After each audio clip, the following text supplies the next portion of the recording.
الحمد لله نحمده ونصلي على رسوله الكريم اما بعد فاعوذ بالله من الشيطان الرجيم بسم الله الرحمن الرحيم والذين اذا فعلوا فاحشة او ظلموا انفسهم ذكروا الله فاستغفروا لذنوبهم ومن يغفر الذنوب الا الله ولم يصروا على ما فعلوا وهم يعلمون۔ سورہ آل عمران کی ان آیات پر کئی لیکچر میں دے چکا ہوں، بہت اہم آیات ہیں، اس لیے آج بھی میں نے اسی آیت کی تفسیر کا ارادہ کیا ہے۔ اللہ تعالیٰ سے دعا ہے اللہ تعالیٰ صحیح طرح سے بات کہنے کی، سننے کی، سمجھنے کی اور عمل کی توفیق عطا فرمائے۔ اہل تقوی کی علامتیں اللہ نے بیان کی ان آیات میں اور ان کو جنت کی خوشخبری سنائی، اور اہل تقوی کی علامات میں بیان کیا کہ غصے کے کڑوے گھونٹ کو پیتے ہیں، درگزر کرتے ہیں، اچھا عمل کرتے ہیں، خرچ کرتے ہیں دن رات اللہ کی راہ میں غربا اور مساکین پر، اور جب ان سے کوئی بے حیائی کا کام ہوتا ہے یا کوئی اور گناہ ہو جائے تو اس پہ اصرار نہیں کرتے، ڈٹ نہیں جاتے اس کے اوپر، بلکہ اللہ سے توبہ اور استغفار کرتے ہیں، کیونکہ ان کو معلوم ہے کہ کون ہے جو گناہ کو معاف کرے گا اللہ کے سوا۔ اس آیت میں توبہ کی فضیلت بھی بیان کی، یہ بھی بتایا کہ بعض دفعہ انسان سے غلطی بھی ہو جاتی ہے، اور توبہ کی اللہ تعالیٰ نے ان آیتوں میں فضیلت کو بھی بیان کیا۔ نبی صلی اللہ علیہ وسلم نے احادیث میں بہت اہتمام کے ساتھ توبہ کی اہمیت اور فضیلت کو بیان کیا، قرآن نے بھی بیان کیا۔ اللہ تعالیٰ کے ارشاد ہے قُلْ يَا عِبَادِيَ الَّذِينَ أَسْرَفُوا عَلَىٰ أَنفُسِهِمْ لَا تَقْنَطُوا مِن رَحْمَةِ اللَّهِ، اے نبی میرے ان بندوں سے کہہ دیجئے جو ہیلو ایک سیکنڈ اس کو پاز کیجئے گا۔ اچھا، میرا خیال یہ تھا کہ یہ مائک بند ہو گیا ہے کیونکہ اس میں شور ختم ہو گیا تھا۔ ہاں اب آ رہی ہے۔ تو اللہ تعالیٰ نے قرآن مجید میں توبہ کی اہمیت کو بہت اہتمام سے بیان کیا۔ قُلْ يَا عِبَادِيَ الَّذِينَ أَسْرَفُوا قُلْ يَا عِبَادِيَ الَّذِينَ أَسْرَفُوا عَلَىٰ أَنفُسِهِمْ لَا تَقْنَطُوا مِن رَحْمَةِ اللَّهِ، اے نبی آپ میرے بندوں سے کہہ دیجئے جنہوں نے اپنے نفس پہ، اپنے آپ پہ ظلم زیادتی کی ہے، بہت زیادہ گناہ کر لیے ہیں، ان سے کہہ دیجئے کہ اللہ کی رحمت سے مایوس مت ہو۔ ان اللہ یغفر الذنوب جمیعا، اللہ تعالیٰ تمہارے سارے گناہوں کو معاف کر دے گا، یعنی اگر توبہ کرو گے تو کرنا کیا ہے تم نے؟ وَأَنِيبُوا إِلَىٰ رَبِّكُمْ وَأَسْلِمُوا لَهُ، اب اللہ کی طرف رجوع کر لو اور اس کے فرما بردار بن کے زندگی گزارو۔ وَاتَّبِعُوا أَحْسَنَ مَا أُنزِلَ إِلَيْكُم مِّن رَّبِّكُم، اور جو خوبصورت کلام آسمان سے تم پہ نازل ہوا ہے اس کو فالو کرنا شروع کر دو۔ اور آگے بڑی سخت دھمکی دی، مِن قَبْلِ أَن يَأْتِيَ أَحَدَكُمُ الْمَوْتُ فَيَقُولَ رَبِّ لَوْلَا أَخَّرْتَنِي إِلَىٰ أَجَلٍ قَرِيبٍ فَيَقُولَ رَبِّ لَوْلَا أَخَّرْتَنِي إِلَىٰ أَجَلٍ مُّسَمًّى، مختلف آیات ہیں قرآن میں اس موضوع سے متعلق۔ ایسا نہ ہو کہ تم پر موت کا وقت آ جائے اور تم یہ کہو کہ اے اللہ مجھے کچھ وقت کے لیے مہلت دے دے، میں دنیا میں دوبارہ جانا چاہتا ہوں، کہ جب تم اپنی آنکھوں سے اس آخرت کا مشاہدہ کرنا شروع کر لو اس وقت تمہیں حسرت اور اس وقت تمہیں ندامت ہوگی۔ اور ایک جگہ فرمایا وَلَن يُؤَخِّرَ اللَّهُ نَفْسًا إِذَا جَاءَ أَجَلُهَا، ہرگز اللہ کسی کو مہلت نہیں دیتا جب اس کی موت کا وقت آ جاتا ہے۔ تو ان آیات میں بھی اللہ نے ہمیں حکم دیا کہ اگر تم سے بہت زیادہ گناہ بھی ہو گئے ہیں تو اللہ سے مایوس ہونے کی ضرورت نہیں ہے، توبہ کرو، اللہ توبہ قبول کرے گا۔ لیکن یہاں میں ایک بات عرض کرتا چلوں کہ ہمارے ہاں لوگوں میں اللہ کی رحمت کے بارے میں یہ غلط فہمی ہے کہ جو توبہ نہیں کرنا چاہتا اس کے بارے میں بھی ہم نے یہ فرض کر لیا ہے کہ اللہ غفور الرحیم ہے اور اللہ اس کی مغفرت کر دے گا۔ یاد رکھیے قرآن مجید میں اللہ نے اپنی رحمت اور اپنی مغفرت جن لوگوں کے لیے بیان کی ہے، یہ وہ لوگ ہیں جو برائی کو چھوڑ دیں یا چھوڑنے کی کوشش شروع کر دیں، یعنی جو برائی سے بچنا چاہتے ہیں۔ جو چاہتے ہی نہیں ہیں ان کے لیے اللہ نے عذاب کی دھمکیاں دی ہیں، ان کے لیے وعیدیں سنائی ہیں اللہ نے قرآن مجید میں۔ قُلْ لِعِبَادِي إِنِّي أَنَا الْغَفُورُ الرَّحِيمُ، اے نبی آپ میرے بندوں سے کہہ دیجئے کہ میں غفور بھی ہوں اور رحیم بھی ہوں، لیکن ساتھ ساتھ یہ بھی بتا دیا وَأَنَّ عَذَابِي هُوَ الْعَذَابُ الْأَلِيمُ، لیکن یہ بھی بتا دیجئے کہ میرا عذاب وہ دردناک عذاب ہے۔ تو اللہ تعالیٰ اپنی مغفرت، رحمت اور اپنے عذاب دونوں کو ساتھ ساتھ بیان کرتے ہیں۔ رحمت اور مغفرت اس کے لیے جو برائی سے بچنا چاہتا ہے، توبہ کرنا چاہتا ہے، چاہے اس نے توبہ نہ بھی کی ہو لیکن وہ اس ٹریک پر آنا چاہتا ہے، آنے کی کوشش اس نے شروع کر دی ہے، ایسے شخص کے بارے میں اللہ غفور رحیم ہے، اور ایسے شخص کو اللہ تعالیٰ بخشنے کے بہانے تلاش کرتے ہیں۔ رسول اللہ صلی اللہ علیہ وسلم نے ارشاد فرمایا، پچھلی امتوں میں ایک شخص تھا جس سے 99 انسانوں کو جس نے قتل کیا، کان ممن کان قبلکم رجل قتل 99 نفسا فسأل عن اعلم اہل الارض، لوگوں سے پوچھا کہ مجھ سے 99 قتل ہو گئے ہیں تو مجھے کسی عالم کا پتہ بتاؤ تاکہ میں اس کے پاس جاؤں اور مسئلہ پوچھوں کہ کیا میری توبہ ہو سکتی ہے، قبول ہو سکتی ہے، میری مغفرت آخرت میں ہو سکتی ہے۔ فدل علی راہب، حدیث میں آتا ہے لوگوں نے بجائے عالم کا پتہ بتانے کے ایک بزرگ کا، ایک راہب کا، جو ان کے پاس علم نہیں تھا، وہ اللہ والے تھے مگر علم نہیں تھا، ان کا پتہ بتا دیا۔ مشہور حدیث ہے جس پر میں انشاءاللہ مستقل لیکچر دوں گا، اس حدیث میں بہت سارے علمی نکات ہیں، تو فی الحال میں مختصر بیان کر رہا ہوں کہ وہ شخص راہب کے پاس آیا، راہب نے کہا توبہ قبول نہیں ہو سکتی، اس نے کہا کہ جب نہیں ہو سکتی تو میں اس کو بھی قتل کر دوں، میں سینچری تو کم از کم پوری کر کے جاؤں، جب جہنم میں ہی جانا ہے تو کہ ریکارڈ تو بنا کے جاؤں۔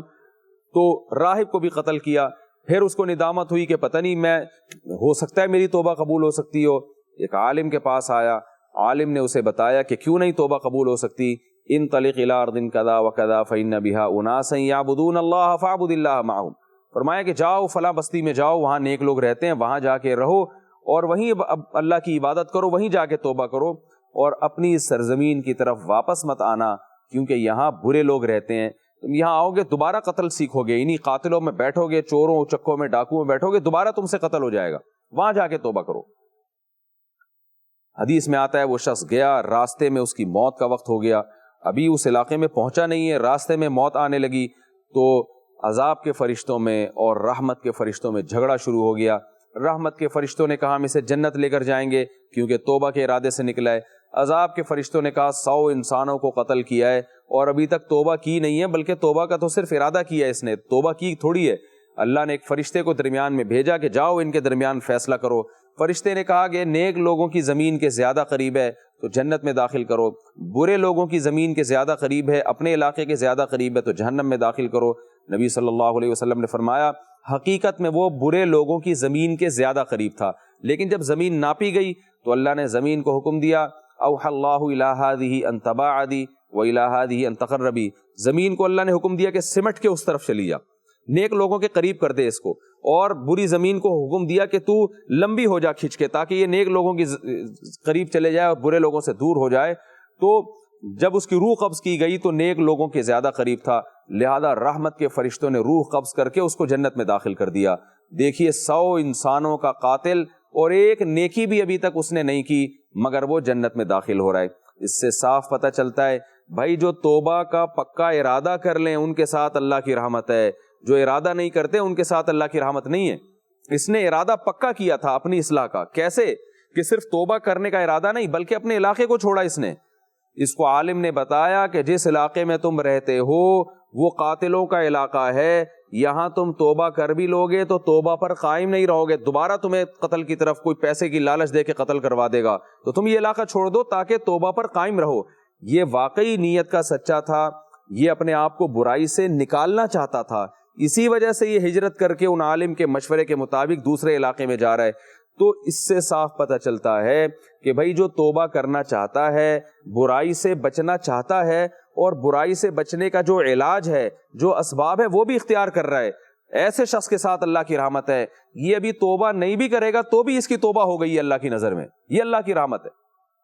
آج شرابیں پی جا رہی ہیں اور نشہ کیا جا رہا ہے، زنا کیا جا رہا ہے، ماں باپ کو ستایا جا رہا ہے، وراثت کھائی جا رہی ہے، لیکن زبانی توبہ چل رہی ہے۔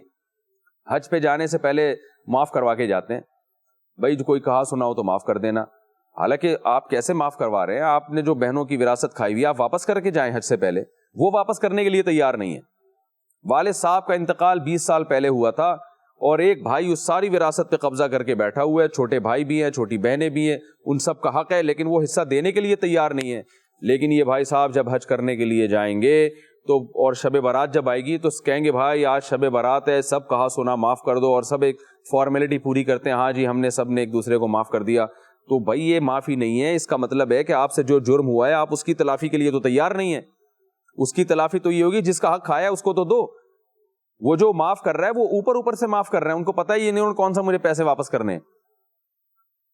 ہاں آپ ان کو بتائیں بھائی آپ کے اتنے کروڑ روپے میرے ذمہ بنتے ہیں، آپ چاہو تو لے لو، چاہو تو معاف کر دو، بڑی نوازش ہوگی. پھر وہ کہتا ہے بھائی مجھے ضرورت نہیں ہے، آپ رکھیں اپنے پاس. آپ بتائیں کون ہے جس کو جائیدادوں کی ضرورت نہ ہو. لیکن اگر وہ واقعی دل سے معاف کر دے تو یقیناً معاف ہوگا، لیکن ایسا ہوتا نہیں ہے. آج ہم توبہ، جس طرح سے اللہ نے ہمیں توبہ کا حکم دیا ہے اس طرح سے آج ہم توبہ کرنے کے لیے تیار نہیں ہیں، اور پھر ہم امیدیں لگا کے بیٹھتے ہیں کہ 27ویں رات کو مغفرت ہو جائے گی، شب برات کو مغفرت ہو جائے گی، فلاں رات کو مغفرت ہو جائے گی. تو بھائی مغفرت توبہ کرنے والوں کے لیے ہے. لیلۃ القدر میں بھی مغفرت ہوگی ان کی جو توبہ کریں گے. لیلۃ القدر میں ایک رات کی عبادت 1000 راتوں کے برابر ہے، لیکن بخشش اس وقت تک نہیں ہوتی جب تک کبیرہ گناہوں سے توبہ کی توفیق نہیں ملتی. یہ اللہ کا قانون ہے. وہ اللہ چاہے تو کسی کو اپنی رحمت سے بخش دے تو اسے کوئی پوچھنے والا نہیں ہے. بخشش کے بارے میں اللہ اگر رحمت سے کسی کبیرہ گناہ کے مرتکب کو بخش دے تو ٹھیک ہے، اس کی مرضی ہے. لیکن قانون یہ ہے کہ جو بھی کبیرہ گناہ کرے گا، وَمَن يَكْسِبْ خَطِيئَةً وَمَن يَكْسِبْ إِثْمًا فَإِنَّمَا يَكْسِبُهُ عَلَى نَفْسِهِ وَإِنَّ الَّذِينَ يَكْسِبُونَ الْإِثْمَ سَيُجْزَوْنَ بِمَا كَانُوا يَقْتَرِفُونَ. جو لوگ بھی گناہ کماتے ہیں عن قریب ان کو اس گناہ کا بدلہ دے دیا جائے گا، ان کو اس سزا دے دی جائے گی. تو اس لیے اللہ رب العزت نے کیا ارشاد فرمایا کہ اے ایمان والو، تم میں جو بھی اپنی جان پر ظلم کر بیٹھا ہے، کسی طرح سے بھی گناہ ہو گیا ہے، تو اللہ کی رحمت سے مایوس مت ہو. کیا مطلب؟ انیبوا الی ربکم، اب توبہ کرو اور اللہ کی طرف رجوع کر لو، اب اللہ کی طرف آ جاؤ. تو اللہ کی طرف آنا پڑے گا، گناہ سے توبہ کرنی پڑے گی، اور گناہوں کی لسٹ تیار کر کے ایک ایک گناہ کو اپنی زندگی سے خارج کرنا پڑے گا اور اس کی کوشش کرنی پڑے گی. پھر اللہ کی رحمتیں. رسول اللہ صلی اللہ علیہ وسلم نے ارشاد فرمایا کہ اللہ تعالیٰ ارشاد فرماتے ہیں، حدیث قدسی ہے، من تقرب الی شبرا تقربت الیہ ذراعا ومن تقرب الی ذراعا تقربت الیہ باعا ومن اتانی مشیا اتیتہ ہرولۃ او کما قال صلی اللہ علیہ وسلم. فرمایا کہ اللہ تعالیٰ فرماتے ہیں کہ جو بندہ میری طرف ایک بالش آتا ہے میں اس کی طرف ایک ہاتھ آتا ہوں چل کے، جو میری طرف ایک ہاتھ چل کے آتا ہے میں اس کی طرف دونوں ہاتھ چل کے آتا ہوں، جو میری طرف چل کے آتا ہے میں اس کی طرف دوڑ کے جاتا ہوں. تو حدیث سے بھی پتہ چلتا ہے کہ جتنا آپ کریں گے اللہ اس سے زیادہ کرے گا، لیکن حدیث سے بھی پتہ چلتا ہے کہ پہل آپ کو کرنی پڑے گی. اللہ پہل نہیں کرتا. اللہ کہتا ہے تم ایک اسٹیپ اٹھاؤ گے تو پھر میں آؤں گا. تم اگر یہ چاہو گے انلزمکموها وانتم لها کارہون، تم یہ چاہتے ہو کہ تم نہ آؤ اور میں زبردستی گھسیٹ کے تمہیں لے آؤں، تو قانون اللہ کا یہ ہے کہ اللہ ایسا نہیں کرتا. کسی پر اللہ کی خاص رحمت ہو جائے تو الگ بات ہے. قانون یہ ہے کہ جب تک کوئی خود نہیں آنا چاہتا، کوئی خود اللہ کے راستے پہ چلنا نہیں چاہتا، اس وقت تک اللہ اس کو اپنی طرف نہیں کھینچتا. والذین جاہدوا فینا لنہدینہم سبلنا. فرمایا جو ہمارے راستے میں کوشش کرتے ہیں ان کے لیے ہم اپنے راستے کھول دیتے ہیں، جو کوشش ہی نہیں کرتے ان کے لیے نہیں راستے کھلتے. تو آج سے عزم کریں، آج سے ارادہ کریں کہ ہم اللہ کی طرف آنے کی کوشش کریں گے.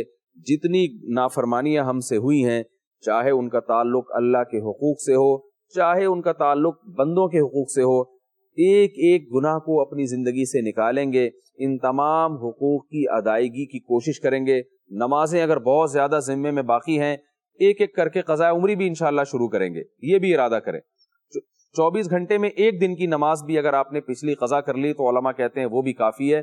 پھر اگر کوئی رہ جائے گی تو اللہ معاف کرنے والا ہے. تو جو نمازیں رہ گئی ہیں ان کو قضا، جو روزے کسی کے ذمے ماضی کے رہ گئے سال میں آہستہ آہستہ کر کے، بے شک سردیوں میں رکھ لیں آپ، ٹھنڈے دنوں میں رکھ لیں جب دن چھوٹے ہوتے ہیں، ایک ایک کر کے ان کی تلافی کی کوشش کریں. کسی کا پیسہ آپ نے کھایا ہوا ہے تو لوگوں کو تلاش کریں، ان کا پیسہ واپس کریں. اگر آپ کے پاس ادائیگی کی کوئی گنجائش نہیں ہے تو آپ ان سے معافی مانگیں اور آپ ان سے کہیں کہ بھائی میرے پاس ابھی گنجائش نہیں ہے، جیسے ہی گنجائش ہوگی میں آپ کو دے دوں گا.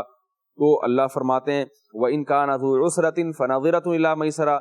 اگر کوئی غریب بیچارہ قرضہ ادا نہیں کر پا رہا تو اللہ نے مالدار کو بھی ترغیب دی ہے کہ اس کو مہلت دو کہ اللہ تعالیٰ اس کو مال عطا کریں، اس پہ سختی مت کرو. تو آپ صلی اللہ علیہ وسلم نے ارشاد فرمایا کہ مَثَلُ الْغَنِيِّ ظُلْمٌ. آپ کے پاس ادائیگی کے پیسے ہیں لیکن آپ ادا نہیں کرتے، یہ ظلم ہے، اس کو حرام اور ناجائز قرار دیا، اور فرمایا ظلم ظلمات یوم القیامہ، ظلم قیامت کے دن اندھیروں کی شکل میں ہوگا۔ تو اس لیے توبہ کریں، ایک ایک گناہ کو چھوڑنے کی کوشش کریں۔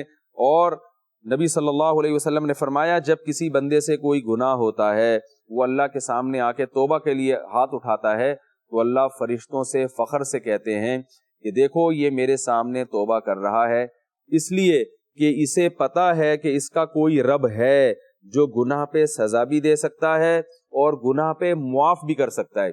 اگر یہ جذبہ اس کے دل میں نہ ہوتا تو یہ آج میرے سامنے گناہ پر ہاتھ اٹھا کر معافی مانگنے کبھی بھی نہ آتا۔ بہت سے لوگ گناہ کر رہے ہیں، وہ کب اللہ سے معافی مانگتے ہیں؟ وہ مخلوق سے تو سوری کر لیتے ہیں، اللہ سے کوئی نہیں معافی مانگتا۔ تو اللہ کو یہ جذبہ اس کا اتنا پسند آتا ہے کہ اللہ فرشتوں سے کہتے ہیں تم گواہ رہو میں نے اس کو معاف کر دیا۔ نبی صلی اللہ علیہ وسلم نے فرمایا یہ شخص گناہ سے بچنے کی کوشش کرتا ہے، حدیث کا مفہوم بیان کر رہا ہوں، پھر اس سے گناہ ہو جاتا ہے دوبارہ غلطی سے، پھر اس کو احساس ہوتا ہے، یہ دوبارہ اللہ کے پاس آتا ہے اور اللہ سے کہتا ہے اللہ معاف کر دے، آئندہ نہیں کروں گا، اللہ سے ایگریمنٹ کرتا ہے، معاہدہ کرتا ہے، تو اللہ فرشتوں سے کہتے ہیں دیکھو بہت سارے لوگ ہیں دنیا میں جن سے جرم ہوا، گناہ ہوا، وہ معافی نہیں مانگ رہے، اور یہ دیکھو غیب پر ایمان رکھتے ہیں، اس کو نہ کوئی سزا مل رہی ہے نہ کوئی جزا مل رہی ہے، کچھ بھی نہیں، لیکن پھر بھی اس کو یہ یقین ہے کہ میرا کوئی رب ہے جو گناہ پر سزا بھی دے سکتا ہے اور گناہ کو معاف بھی کر سکتا ہے۔ اس نے نہ مجھے دیکھا، نہ میری جنت دیکھی، نہ میری جہنم دیکھی، نہ میری سزا دیکھی، نہ میری جزا دیکھی، کچھ بھی نہیں دیکھا، غیب پر ایمان رکھتا ہے اور مجھ سے آ کے معافی مانگ رہا ہے۔ دیکھیں جب اللہ کا عذاب کوئی دیکھ لے نا پھر تو سبھی معافی مانگتے ہیں۔ یونس علیہ السلام کے بارے میں ہے نا کہ جب انہوں نے عذاب دیکھا تو کیسے گڑ گڑانے لگے، تو عذاب دیکھ کے تو سب جو ہے وہ معافیاں مانگنے لگتے ہیں۔ میں ایک دفعہ جہاز میں سفر کر رہا تھا، تو جہاز جو ہے نا وہ موسم کی خرابی کی وجہ سے کچھ خطرات پیدا ہو گئے، کراچی سے لاہور جا رہا تھا تو بہت زیادہ اس میں وائبریشن شروع ہو گئی، ہلنا شروع ہو گیا۔ شروع میں تو لوگ آرام سے بیٹھے ہوئے تھے جو نارمل جیسے ہوتا ہے جہازوں میں سفر کے دوران، لیکن جب بہت زیادہ ہو گیا 1 گھنٹے تک وائبریٹ کرتا رہا اور چیزیں گرنا شروع ہو گئیں، تو پھر مجھے وہ منظر یاد ہے کہ لوگ کیسے اللہ کا نام لینے لگے اور کلمہ پڑھنے لگے، اور تو مجھے خیال ہوا کہ دیکھیں انسان کی کیا حقیقت ہے کہ جن کو پوری زندگی کبھی اللہ کا نام لینے کی توفیق نہیں ملتی، جب ان کو موت نظر آتی ہے تو وہ بھی اللہ کو پکارنے لگتے ہیں۔ تو عذاب دیکھ کے تو بھائی سب کو اللہ یاد آ جاتا ہے۔ اللہ فرماتے ہیں کہ فرشتوں سے کہتے ہیں اس نے ابھی تک کچھ نہیں دیکھا ہے، نارمل زندگی ہے، لیکن اس سے گناہ ہوا ہے اور مجھ سے آ کے یہ معافی مانگ رہا ہے، کیونکہ اس کو یقین ہے کہ کوئی رب ہے جو گناہ پہ سزا بھی دے سکتا ہے اور گناہ پہ معاف بھی کر سکتا ہے۔ تو اس جذبے کی میں نے لاج رکھی ہے اور فرشتوں تم گواہ رہو میں نے اس کو معاف کر دیا۔ فرمایا پھر یہ جاتا ہے، پھر اس سے غلطی ہو جاتی ہے، کوشش کرتا ہے بچنے کی، پھر غلطی ہو گئی۔ بعض گناہ ایسے ہوتے ہیں جن کی لت پڑ جاتی ہے، انسان کو عادت پڑ جاتی ہے، ان کو چھوڑنے میں ٹائم لگتا ہے۔ نبی صلی اللہ علیہ وسلم نے فرمایا پھر گناہ ہوتا ہے، پھر ہی اللہ کے پاس آتا ہے، پھر اللہ سے کہتا ہے اللہ غلطی ہو گئی معاف کر دے، آئندہ نہیں کروں گا۔ اللہ پھر وہی کلام فرشتوں کے سامنے دہراتے ہیں۔ یاد رکھیے انسان گناہ کر کر کے تھک سکتا ہے مگر اللہ توبہ قبول کرتے نہیں تھکتا۔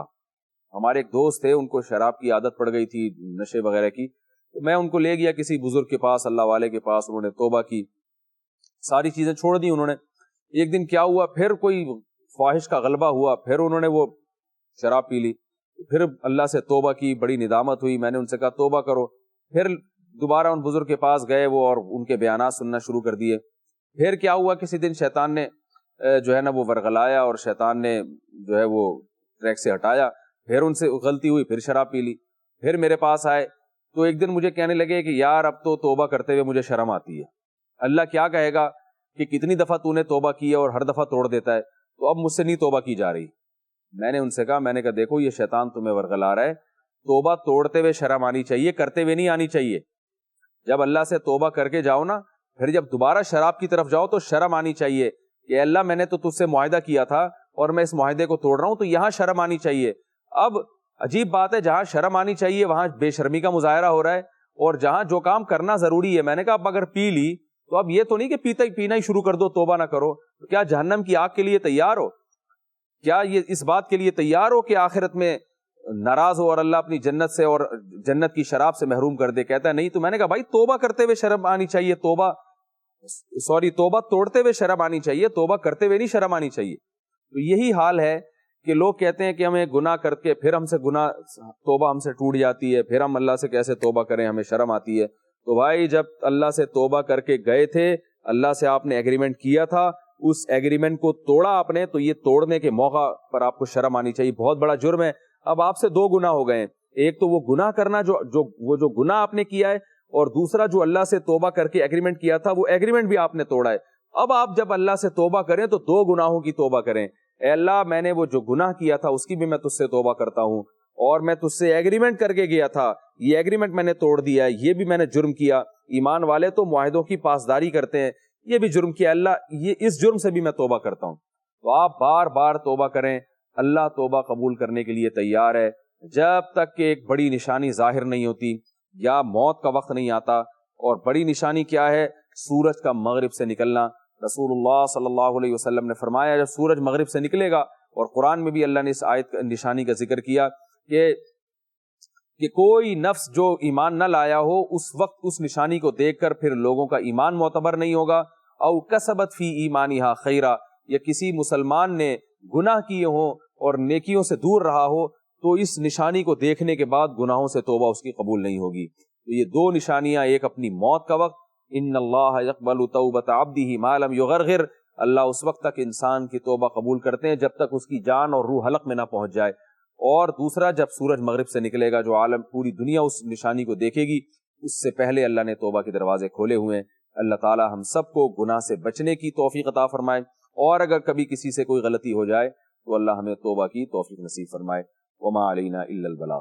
پر نور سحر اور ذکر خدا، نبیوں کی مدح سرائی. پیغام سنا اے باد صبا، پرکیف صاحب آئی. پوشیدہ ہے ایمان کی راہ اللہ کی کتاب مقدس میں.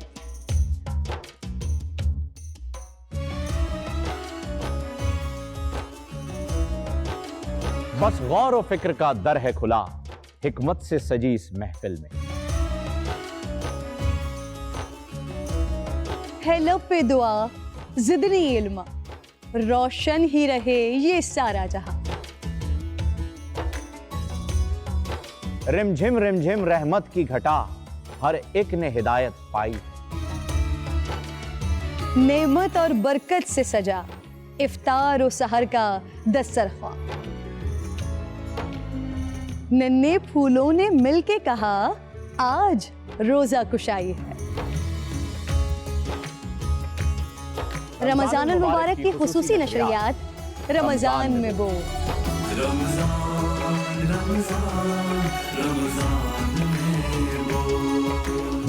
رمضان المبارک کی خصوصی نشریات رمضان میں بول، فہیم خان اور کرن ناز کے ساتھ روزانہ صبح 3 بجے سحر ٹرانسمیشن اور شام 5:30 بجے افطار ٹرانسمیشن، صرف بول انٹرٹینمنٹ پر.